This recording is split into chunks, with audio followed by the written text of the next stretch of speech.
7.5 hours of sleep. Every human should be aiming for 7.5 hours of sleep per night. Wow. I've seen certain people say they can operate on 4 to 5 hours, but that is not good advice, right? Yeah, that's definitely not good advice. You're definitely running on adrenaline. And I mean, people always argue with me and they say, well, how come I feel fine? I say, well, come and see me when you're 60 and I'll see how fine you are. Wherever you guys are watching this show, I would truly appreciate it if you follow or subscribe. It helps a lot with the algorithm. It helps us get bigger and better guests, and it helps us grow the team. Truly means a lot. Thank you guys for supporting, and here's the episode. All right, welcome back to the show, guys. I'm your host, as always, Sean Kelly. We are here with Louisa Nicola today. How's it going? It's going really well. Thanks for having me. Yeah, of course. Professional brain coach, right? Well, I mean, that's what they say. Neurophysiologist by trade, human performance coach. Nice. Yeah. And how did you get into that? I actually started off as a triathlete. Okay. Yeah, so 3 sports, killed it, I guess, in Australia. I was racing for Australia and then obviously went and studied, did an undergraduate degree, realized at the age of 19 that I fell in love with the brain and everything about it. So I just dedicated my life to it. Amazing. Yeah. Yeah, the brain really fascinates me, and we're still learning so much about it, right? We're still learning so much about it. I mean, my primary area of research is Alzheimer's disease and cognitive decline, and with a focus on resistance training. Nice. So I'm that exercise goal. So I actually took the 23andMe test. Oh, nice. And I had the Alzheimer's break.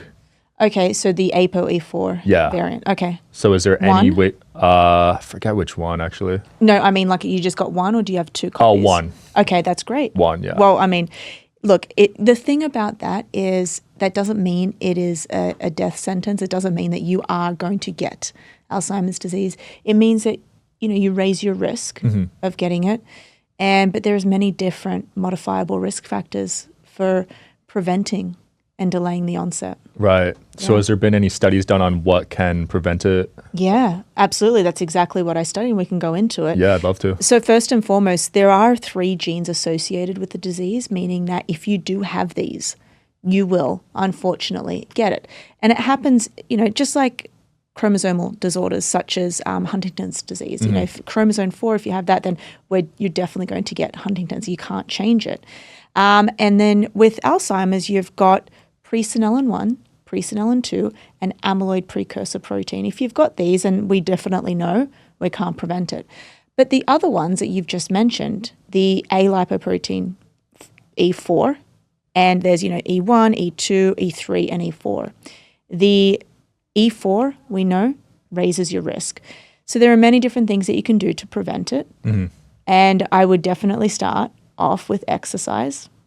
There's so many different things, not smoking, keeping your lipids in place, in control, getting natural sunlight, exercising, sleeping well, having a nutritious diet, not getting diabetes, hopefully. Yeah, I'm doing most of these, so that's good. Yeah. And you're sleeping well? Not as well as I'd like, actually. Yeah. And that's a real problem, I would say, because if you do already have that variant, then you want to do everything you can to lower the risk. Right. I actually did see you on another show talking about the importance of a cooling pad. Well, I wouldn't say it's the importance of a cooling pad. So we can explore sleep, if you will, because I think it's very underrated. We spend 1/3 of our lives in sleep, and yet, unfortunately, many of us are living in this sleep-deprived state. They actually classify sleep deprivation as 6 hours or less. Wow. Yeah, I live in Manhattan in New York, and I would say that most people are walking around in a sleep-deprived state. Wow. Yeah, I used to, in high school and college, I used to sleep about 5-6 hours. Yeah.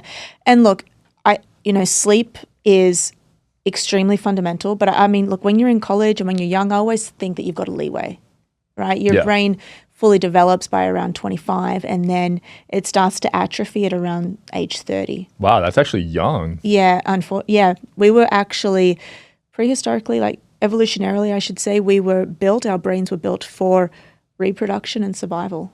Dang, I thought it was much later than 30. That's fascinating. But look, that's it's a slow progression. Got it. Right? We can accelerate this through lifestyle habits, like, drinking can accelerate neuronal loss. Mm-hmm. Neurons are brain cells. We've got around 87 billion neurons in the human brain. Yeah. And when I say they begin to atrophy, they begin to decrease in cell size. It's just the natural brain aging process. If you see an MRI of an individual at the age of 30 and then an MRI of somebody at the age of 80, you will see a significant difference in the size. The 80-year-old will have a smaller brain and the 30-year-old will have a bigger brain. And then the space between like the skull, let's just say, and the brain, it would be thicker in the 80-year-old because it's smaller. It shrinks. Wow. So you can definitely accelerate this shrinking process. Yeah. But we'll go back to sleep. Sleep generally has 4 stages, right? We've got stage 1 where you're falling asleep. That's when your eyes are rolling in the back of your head. Stage 2 is light sleep. That's generally the thing that you're going to see on a sleep tracker. You've got a Whoop strap, an Oura ring, you'll see light sleep on there. Then we move into stage 3, which is known as deep sleep or more formally slow wave sleep. It's interesting because you see it on an EEG in a sleep lab and you'll see these big delta waves, which would suggest you're in slow wave sleep. This for you and for most people, but you especially, is absolutely fundamental to your process. Because what happens in this stage is you activate this system called the glymphatic system, right? So you're in deep sleep, lymphatic system turns on, tiny little cells in your brain, glial cells, they shrink. And all of this fluid in your brain starts to wash through your brain. Okay, it's like a washing machine, per se. They wash out toxins. They wash out these toxic proteins that build up. One of the toxic proteins that builds up in the brain is amyloid beta. This is one of the hallmarks of Alzheimer's disease. So you want to be getting into deep sleep to wash these toxic proteins out of your system. Interesting. So I should start tracking how much deep sleep I'm getting.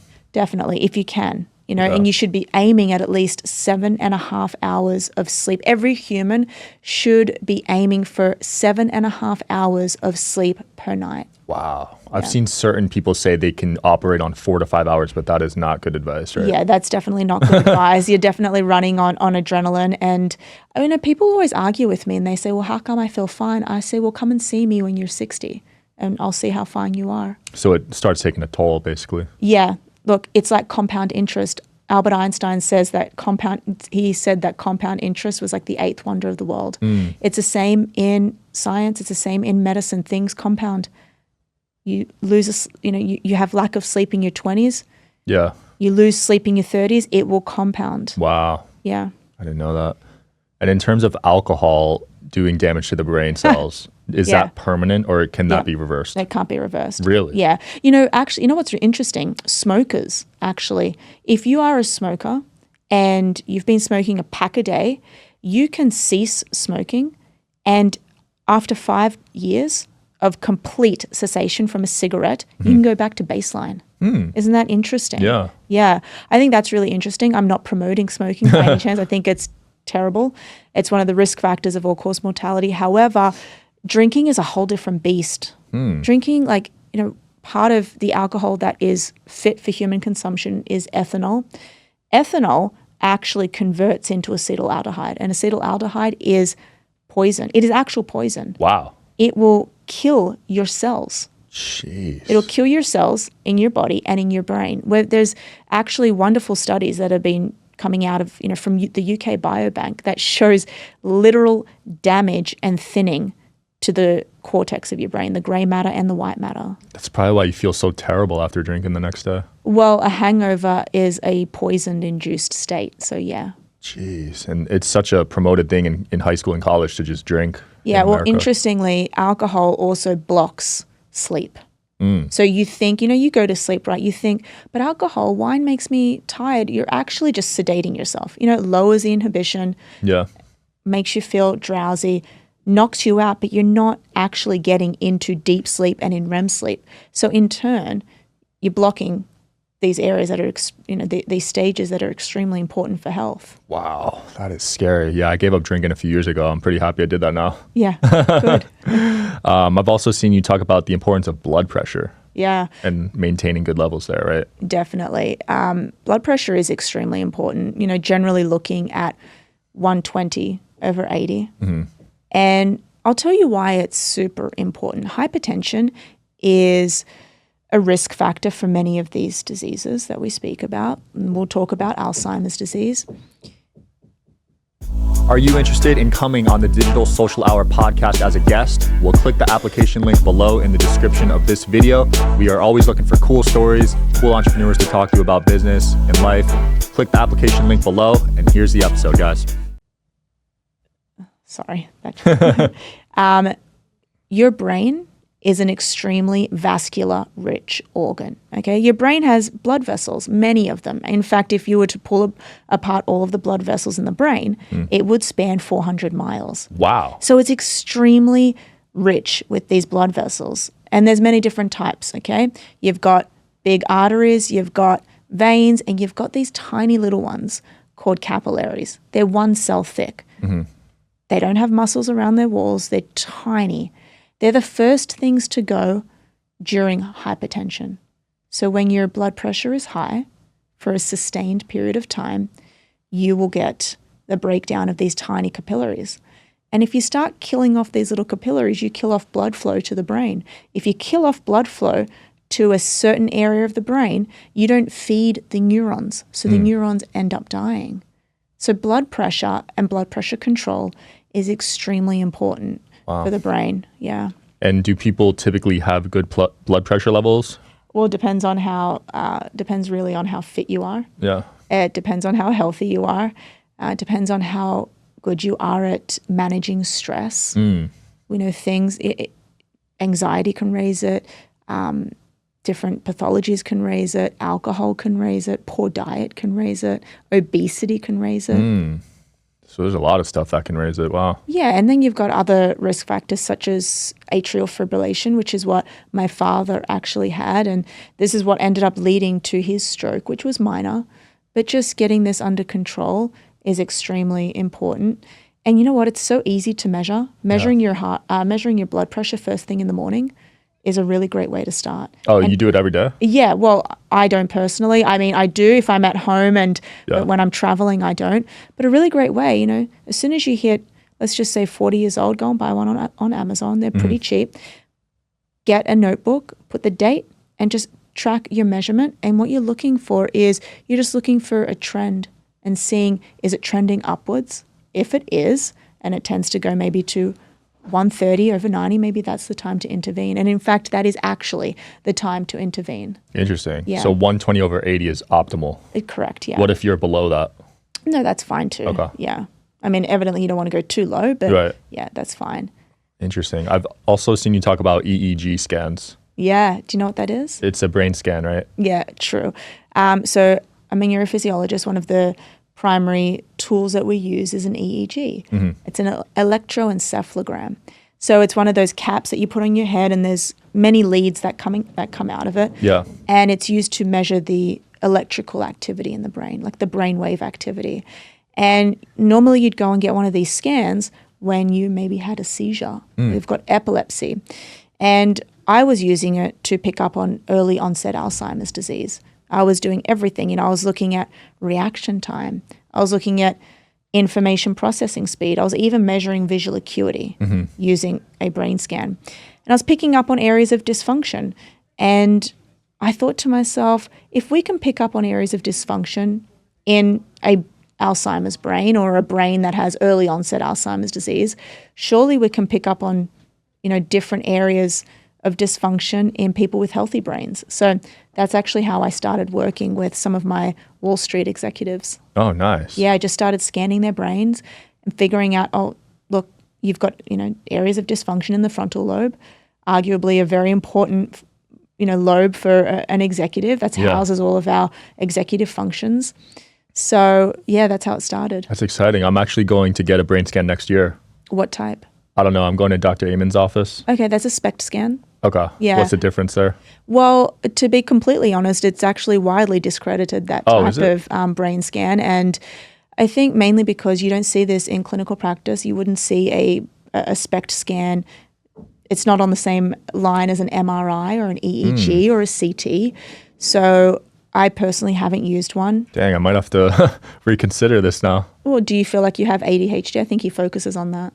I do actually. Okay. But I just wanted to see, I was interested because he was on Diary of a CEO and I saw his results and he had some, I don't know what he calls it, but some white space or something. Okay. Some head trauma because I used to play sports. Yeah. So I'm curious if I had that mainly. Yeah. And look, the best way to assess that, in my opinion, would be an MRA and an MRI.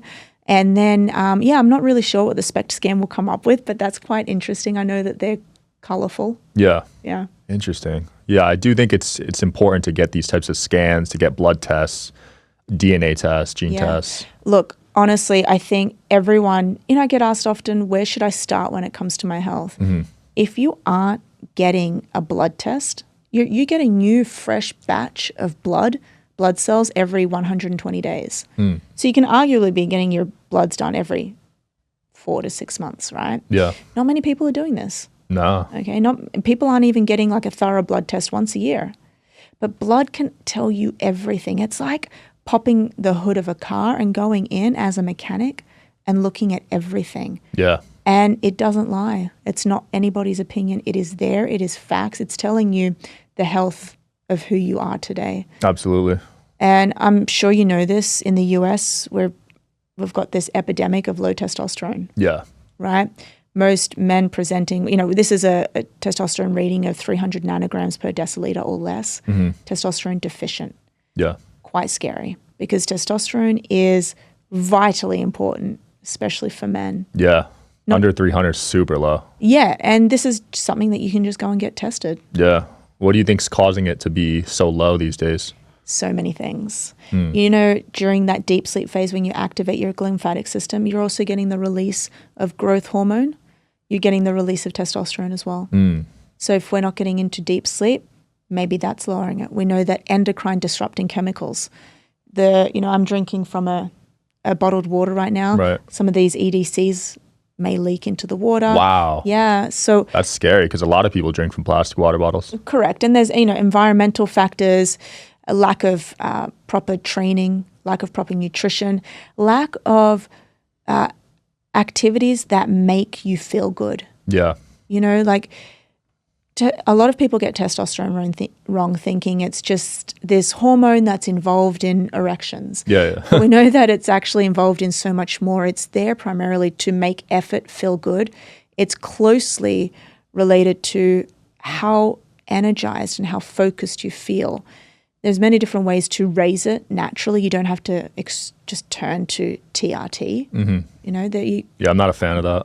Yeah, really focusing on these, I call them just Mother Nature's gifts, which is literally, are you sleeping well?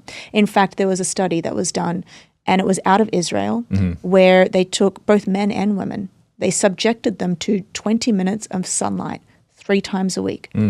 Both naturally increased testosterone and estrogen. Wow. And that's just through sunlight alone. Interesting. I didn't know sunlight increased testosterone. Yeah. And you can see, there's other different hormones involved in the process as well. Even having low vitamin D can affect testosterone levels. Low DHEA, they call DHEA the youth hormone. Even being low in DHEA, which is a precursor to testosterone, can cause low testosterone. So it's multifaceted. You don't have to turn to exogenous drugs first and foremost. You can be doing so much more. So I think with our modern society of being enclosed, how long have you been in here in this studio today? 4 hours. There you go. You're not getting that. You're not getting sunlight. I got some this morning, but yeah, I try to get 15 minutes every morning while I ground. Yeah, I try and get 3 hours all day. 3 hours? Yeah. Holy crap. It's actually primarily the reason why I got a balcony in New York City. That's I'm cool. right in the heart of Manhattan, and I was like, I've got to have a balcony. Wow, 3 hours. That's a lot. I know. Well, Is there studies done on like the more you do, the better? Well, not necessarily. Yes, the more you do, the better, to an extent, provided that it's safe. Yeah. But you do, we weren't built to be indoors. No. We were built to be outdoors. Our eyes should be getting natural sunlight. And this is also for circadian purposes as well. Yeah, you're supposed to do it when you get up, right? First thing in the morning, set the circadian rhythm, turn the clocks on. But also just to help you sleep at night. The more sunlight you get during the day, the better you're going to sleep at night. I do notice that when I go to the beach, I am so tired You're when I get exhausted, home. right? Yeah. Yeah, me too. Yeah, completely exhausted. Whenever I'm on vacation, I want to sleep at like 5 p.m. Yeah. And there's another thing. We're not getting outside enough. Vitamin D deficiency is extremely prevalent, especially I had in the that United actually. States. There you go. Yeah. I'm guessing maybe it's around 20 or 30. I forget the level, but I was in the red, and my testosterone was 552, which is okay, I guess. Yeah. But And yeah, so again, vitamin D, it's interesting, right? Because we walk around thinking that vitamin D is a vitamin, right? But it actually gets converted to a hormone. And it's actually involved in around 5% of the protein encoding genome. So it's really important. Imagine just walking around, right? And saying that, oh, I'm low in testosterone, whatever, or I'm low in estrogen, it's whatever. But we don't take vitamin D as seriously because we don't know that, most people don't know that it's actually a hormone. right. So I didn't even know that. Wow. yeah, so it's it gets converted into a hormone and it plays a huge role Yeah. in so many of the processes of the body. What other deficiencies are common that you're seeing in blood tests? Definitely magnesium. Magnesium is, it sits at the chlorophyll molecule. Like, so you get magnesium naturally through leafy greens, right? Most people are not eating. Definitely not. Definitely not. But, it's extremely important, especially for women. We know that 1 in 3 women over the age of 50 will experience an osteoporotic fracture. We know that even estrogen, obviously in postmenopausal women, they don't produce estrogen, so that has a risk factor for getting osteoporosis. I think magnesium is so important for that, especially that. Yeah. So when you're coaching these top-level CEOs, these pro athletes at the top of their space, what are some common issues you're seeing with them? Well, drinking is one. Okay. Yeah. Look, I'm seeing everything. I'm getting the guy who comes to me at age 49 saying, I'm not as sharp as what I used to be. My focus isn't there anymore. And once we do, the battery of tests, we literally get like thousands of data points on somebody. We're doing everything from blood work. We're doing VO2 max testing. We're doing everything physiologically to understand who they are. And we're doing a brain scan. Wow. Yeah, so this is a hospital grade EEG that we're doing. Man, so you're doing everything. It's an FDA approved product. There is no controversy around what an EEG is. It's not like a SPECT scan. Okay. And we're looking at what's happening in their brain and their body. From there, we can then talk to them and put a protocol in place so they can just be getting a seat at the table. When you do a blood test, right, and you get these deficiencies, when you supplement, right, let's just say vitamin D deficiency and you've got a magnesium deficiency, we start getting you to supplement with these two things. Yeah. You're just plugging the holes. It doesn't mean that you are thriving and performing at your peak. That just means you've gotten a seat at the table. Most people in the United States are walking around thinking that they're high performing just because they are in the absence of disease. Just because they don't have cancer, cardiovascular disease, dementia, that they're high performing, but you're not. You should be thriving. Humans should be thriving. You should wake up excited, happy, energized, focused, high libido. Yeah. You should be. And if you aren't, something's off. Wow. So what I'm seeing is focus. Like if your focus isn't off, what's the matter? Let's talk about it. It could be a testosterone deficiency. They just don't feel like they can decide anymore. They can't make good decisions. And by the way, I'm taking care of guys who have got around 300 million under asset. Jeez, Yes. that's a lot of pressure. It's a lot of pressure. They've got teams that they've got to take care of. They've got wives. They've got kids. It's just so much to handle, right? How can you even think that you're performing at your peak? And, we're getting guys who are like that. Then we're getting guys who are not exercising. We're putting exercise protocols in place for them. A myriad of issues. Yeah. When it comes to exercising, is there amount of days per week you recommend on average?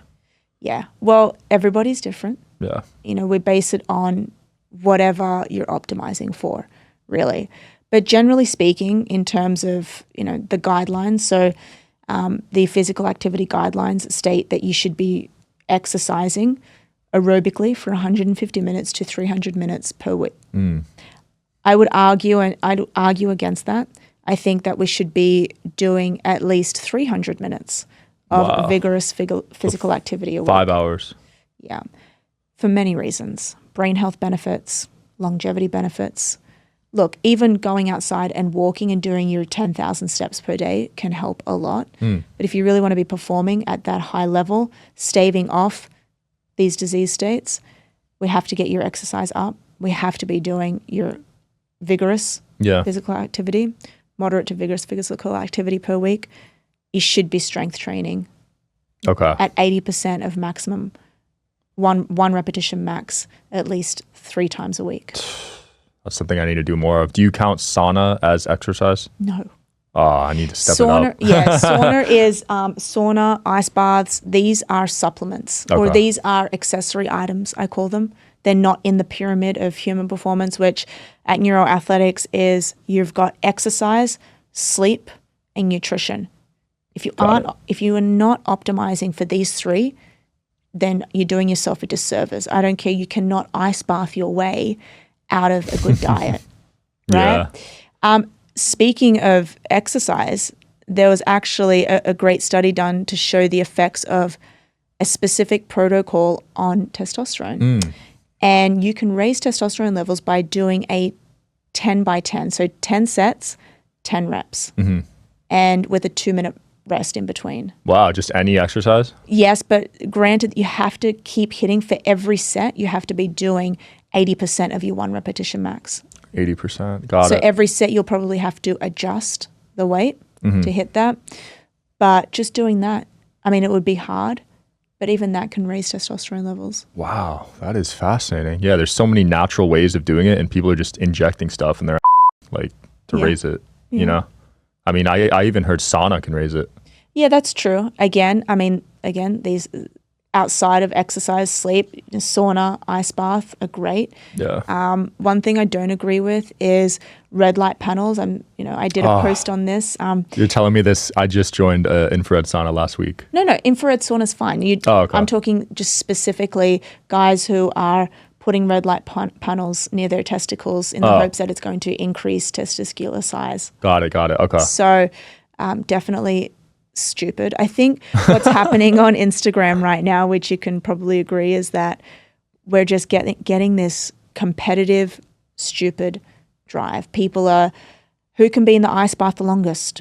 Yeah. Who can be in the sauna the longest and the hottest? It's like, what are you doing? Yeah. That's what social media does. And there's a lot of misinformation too. Yeah. Is there any myths in the health space that you see on social media a lot? Well, there's actually many. I mean, look, I think that there's many myths, there's many people. I don't think that people go out and necessarily saying bad things to hurt people. Yeah. I think maybe they're just misinformed, or maybe they're trying to sell a product that I don't think is necessarily deemed to be effective. For example, red light on your testicles. Red light therapy can be great. Yeah. And there's some preclinical data to show the effects of red light therapy on stroke patients, for example, and improving mitochondrial health. Do I think it outweighs sleep and exercise? No. No, definitely not. Have you looked into urology at all? We just had someone last week come on and talk about it. Are you going to talk about drinking your pee? Yes. Yeah, I knew that. Oh, God. Have you looked into it? No. Okay. Is this because of urine stem cells? Yes. Yeah. Haven't looked into it. Okay. Don't know anything about it.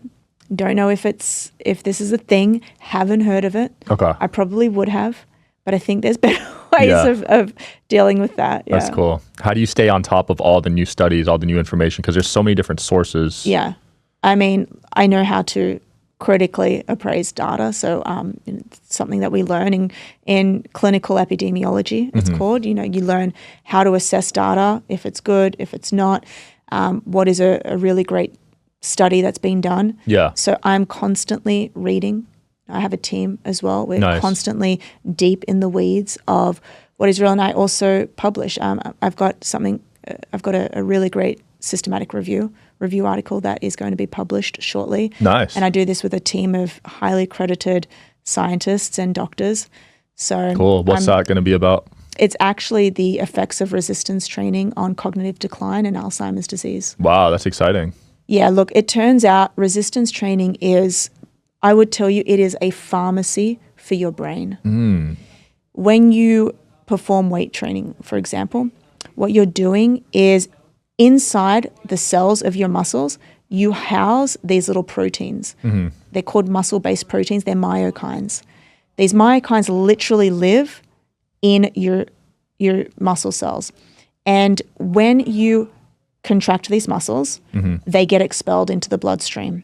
When they go into the bloodstream, they go and connect to different receptors all over the organs. You've got receptors on your heart, you've got receptors in your brain, you've got receptors on your prostate. Wow. Yeah, there's a really great study that was printed in Cell that showed that these myokines actually go to the prostate and they inhibit tumor cell growth. Really? So they're really looking at the effects. It's called the brain-body crosstalk, meaning how does the brain interplay with different organs in the body to stave off cancer and neurodegeneration. Wow, that is so cool. In terms of brain health, what it's doing is these myokines are going into the brain and they're going into a little area. They're going all over the brain and they're having positive effects.